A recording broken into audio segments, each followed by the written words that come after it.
રાજુ પ્રિયદર્શી, કયા વોર્ડથી તમે જીતા? Ward number 10। હવે તું શું કામગીરી કરવા માંગો છો? સૌપ્રથમ તો અમારી આ જીત મારી વિચારધારાને, મારા સનિષ્ઠ કાર્યકર્તાઓને અને મારું શિસ્તક નેતૃત્વને હું અર્પણ કરું. તમને પહેલી વાર સીટ મળી છે, તમે આ ક્ષેત્રે નવા છો, એના વિશે શું કહેવા માંગો છો? પ્રથમવાર ચૂંટાયો થયું એ વાત સાચી, પણ સંગઠનના સાથે સાથે કામ કરેલું છે એનો અનુભવ અમે એનો નિચોડ કરીને કામ કરીશું. સુરત શહેરને કોઈ તમારે ન્યૂઝ આપવા હોય, કોઈ તમારી વિચારસરણી કહેવી હોય? સુરત શહેરને એક જ સંદેશ છે કે અવિરત વિકાસની યાત્રા ધપતી રહેશે.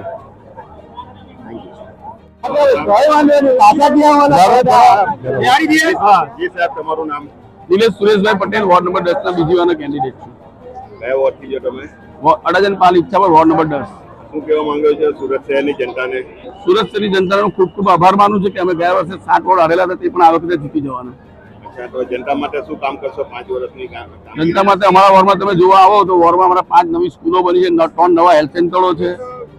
તમે જો તો ડ્રેનેજ રોડ, રસ્તા, પાણી, જે નવા ભાટાભાટ પર નવા જે ગામો 80% ડ્રેનેજ અને પમ્પિંગ સ્ટેશનના કામો પૂર્ણ થઈ ગયા છે. તમારે કોઈ સંદેશો આપવા માંગો છો સુરત શહેરને?